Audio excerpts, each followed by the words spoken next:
Today we're going to be learning how to do the macaco, the back bend, and the back handspring, the back bridge, the back flip, all of the above in a single video. And I bet you're wondering, how do we do that? Well, follow this 10-minute video and you're going to be learning it in no time. So the first thing we're going to be working on is the sissy squat. So really work on getting on your toes from standing, right? Just like that. And you want to be able to pull your knees as forward as you can so that you can get to the floor. Right? Lean back so that you don't put too much pressure on the knees when you fall. You can come back up. To make this easier, all you need to do is put your hands behind you, get your chest out, and really fall back to your hands, right? You don't want to put too much pressure on that. Now, in order to go back up, you have to put your hips forward. You have to lean in onto your forward knee. And you can go forward here, and you can come up that way. If you see yourself falling back like that, that means that you need to work on the leg stability, right? So really work on that, going down, boom, and then back up. I have an injury right over here on my ankle and Achilles, so I'm going to be doing my best not to do anything too stringent. So this is perfect for beginners. So what we're going to be really working on is when we're going back in our sissy squat, we want to make sure that we're going back in one arm and then coming back up. One arm, coming back up, right? And this is going to allow you to start switching arms, right? So you go down,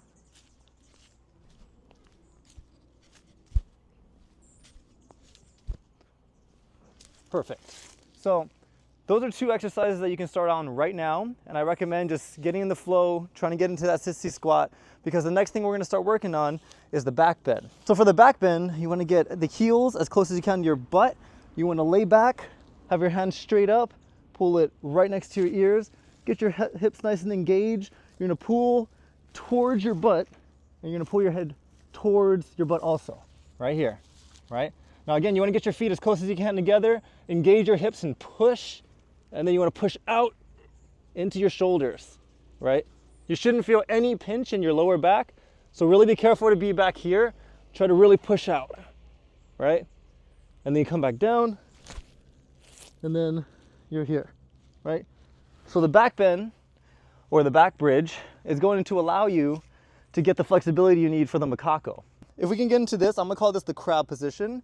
Right? This allows you to reach up and get your hips going upwards, driving, right? Now this position, if you look around your shoulder, allows you to look at the ground, and if you keep going and you bend your arm a little, you can actually reach around into the back bend, right? So really get good at that. Reaching up, over, and then stretching. You don't have to go all the way around. Just get used to that feeling and do it on both sides. Really get used to going up and looking for that ground. Bend, look for the ground, and then come around. So now we're going to try it from this way. Again, up, around, and I'm twisting and swiveling my hand.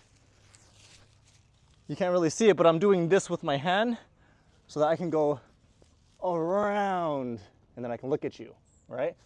Now once you get here, you can get back here pretty easily, and then sissy squat. Whew, that's a workout. So how are we going to turn this into a workout? On the count of 3, you're going to try to do 5 sissy squats and 5 back bends, right? So let's give it a try. Ready? So 1, 2, 3, go. Engage, pull it back, knees down, boom, and up, right? If you need to use something assisted, you can hold on to something while you're doing your sissy squat and controlled. Boom, and up. Boom, and up. Boom, and up. As you notice, I put my arm in front to kind of counterbalance, and I can reach forward if I need to get up. But my goal is to pull my hips forward so that I can get right above my heels so that I can kick here. So again, the sissy squat is going to allow you to get into the back bend really easily. So again, you're going to get down into your sissy squat, right? Boom, hand down, look around, touch, right? Now this hand has to swivel, and then you come this way, right? That allows you to go both ways, right? Again, this is that crab walk. Up, around, over. Up, around, over, right? Oh. You want to do this about 5 times. If you can't back bend, then it's totally fine. Just keep working on this. If this is hurting your wrists, I will show you a couple wrist exercises, but you need to be able to work on this motion. Boom. Now we're gonna work on turning that motion, again, into the macaco. So the macaco, again, is when you put your hand facing away from you, and you're gonna step away, right?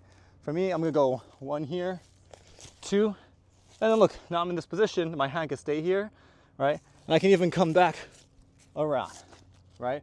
So the goal is, with the macaco, to be able to jump off of 1 foot and land into that position. 1, 2, all right? And the more you practice that, the more up you can drive yourself, the more back you'll go. On driving those hips up, and eventually be able to look back. But at first you want to look to the side, over your shoulder, right? If I'm on my right, I'm looking over this shoulder. So watch where I'm looking if I'm doing a regular monkey flip. Look at that. Looking over to the side. Now if I do a straight back over, right? And go up. As you can see, I look straight back at you, right? Really focus on getting that nice arch, right? And then looking for the floor and tapping, right? So when you throw and tap, 1 tap, 1 tap.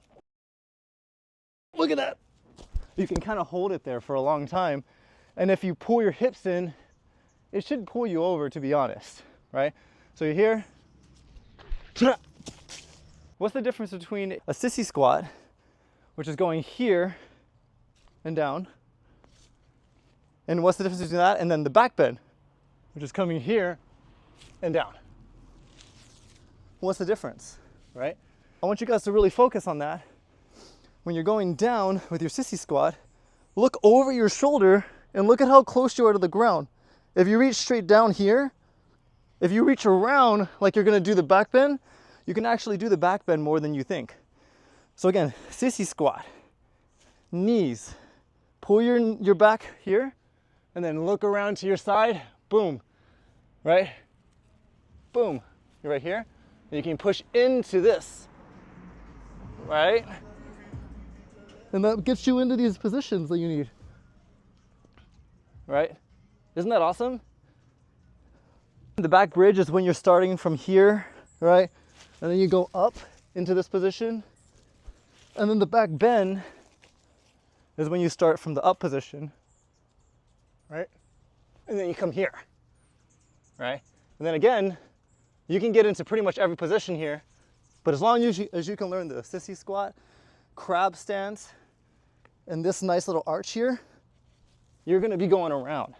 Another thing you can do is, if you're in this position, you can scorpion over, right? And really practice that, right? So you get your hand down, leg up, and you arch it out, and then you can get into that position I'm talking about. Scorpion, out. And again, this is that position that gets you into the macaco.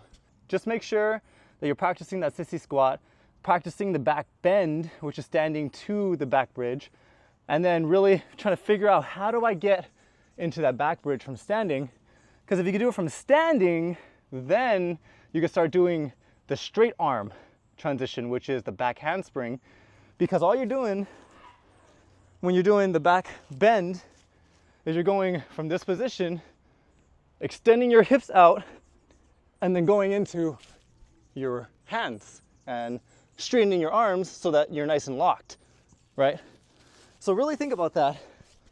If I threw my arms as hard as I could right here and locked it, and then I drove my hips up, what would happen, right? So I'll show you. Throw my arms back, up, lock it, drive my hips up.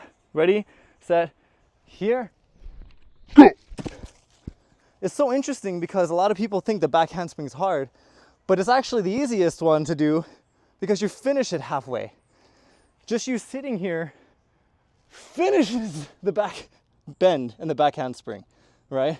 So as long as you're not scared of catching your hands, even though my wrist is hurting, I still can catch that because it's not a lot of pressure. It's usually in your shoulders and in your wrists, right? So right here, you throw, lock, and then you can do pretty much everything after that. In order to turn that into a backflip, it's just really tucking, to be honest. But back handsprings go back, right? Because you're trying to go from here, throwing your head back to hit the floor. Versus backflip, you're trying to throw your head up and your chest up, right? And again, if you just tuck midway of a back handspring, it'll turn into a backflip, right? So from right here, and I go 1, 2, I just tuck. It throws me around. So if you wanted to learn how to do a backflip, this is the video for you. Just start practicing a little bit of these movements every day for the next month, and you will know how to do a backflip, because these movements teach you how to not be scared, right? How to understand the motion. And even if it's not the correct way to do it in gymnastics, it is a cool way to learn it, because I don't like the idea of just throwing a backflip. Backflips are dangerous, but they're super easy. You can even do them from like super low, right? So that's the idea. They're super fun, super exciting. And again, I'm injured and I can still do these things. So get out there, start practicing, and I'll see you on the next video. Peace out.